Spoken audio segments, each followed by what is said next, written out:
An overwhelming majority of the Palestinians in the Gaza Strip are descendants of refugees. And these descendants of refugees have now been turned into refugees all over again.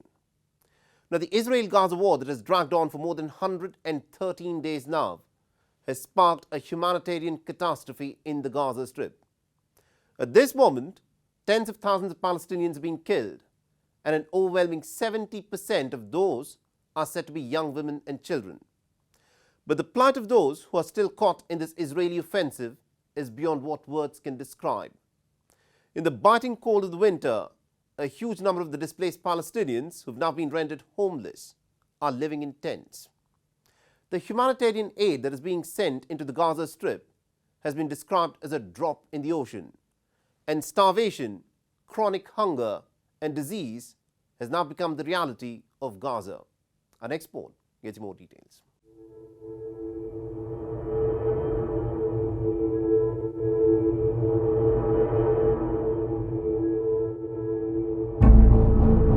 This is the scale of devastation that has been wreaked on the Gaza Strip. Neighborhood after neighborhood, city after Palestinian city has been reduced to a desolation.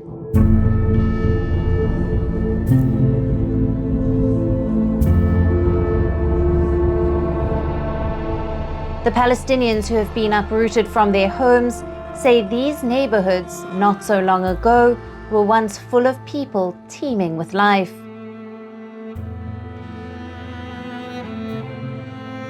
But now, almost every home in the Gaza Strip has been scarred by war.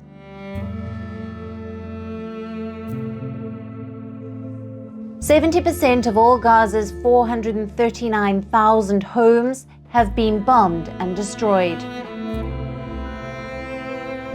And an overwhelming majority of the Palestinians in Gaza, who have nothing to do with Hamas, have been driven out of their homes and have been turned into refugees seeking safety. The United Nations has described the conditions in the Gaza Strip at the moment as uninhabitable. In the biting cold of the winter and rain, a huge number of Palestinians are now living in makeshift tents with no protection against the forces of nature.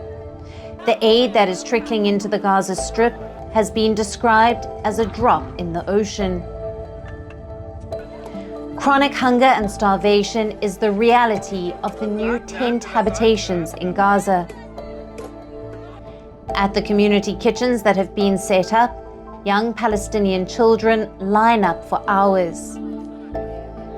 There are long queues in which people have to wait to get access to drinking water. The bitter cold and lack of proper nutrition has meant that more and more people, especially children, are falling ill. And the few partially functioning hospitals are short of medicines. There is no treatment. The doctor writes a prescription in the hospital. There is no treatment. We went to the pharmacy and there was no treatment. We went to UNRWS center and there was no treatment. This kid needs a nebulizer. They do not have one. My son needs antibiotics for the allergy in his lungs, but there are none. My daughter has been sick for a week and there is no treatment. We give them syrup, but it is useless. Children will suffer until they die. Our life is a slow death. Children are dying slowly. If there is no treatment, this is a slow death.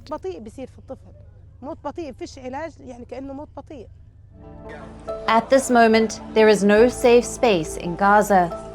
Israel has continued with its offensive, even in places where it had directed the Palestinians to flee for safety. Musa al-Alul was with his family at the Maghazi refugee camp when his neighborhood was struck in an Israeli airstrike. We were sitting safely at our homes and nothing was going on. Suddenly, we heard a sound of a hit and we saw the smoke. So we started running. So we came here, as you can see, to help people, to let them out and to put out the fire. And as you can see, it's a house. Look at the other house. We still don't know the number of people who are wounded or dead. The situation is extremely tragic, and what is going on has to end and not stay like this. I can't say more. You can see the damage. We are looking as if we're digging in the ground, and I don't know what to say. There is nothing and nobody here. I think The WHO chief, while describing the situation in the Gaza Strip, broke down, saying that war has never been the solution for any problem ever. if we look for a solution, it's always possible.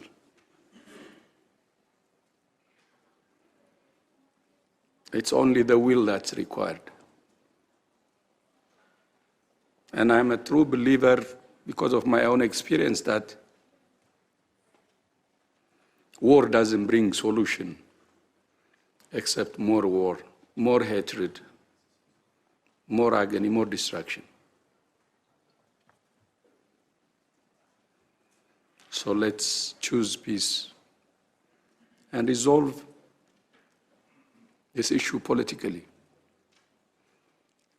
I think all of you have said the two-state solution and so on, and hope this war will end and move into a true solution. Struggling to speak because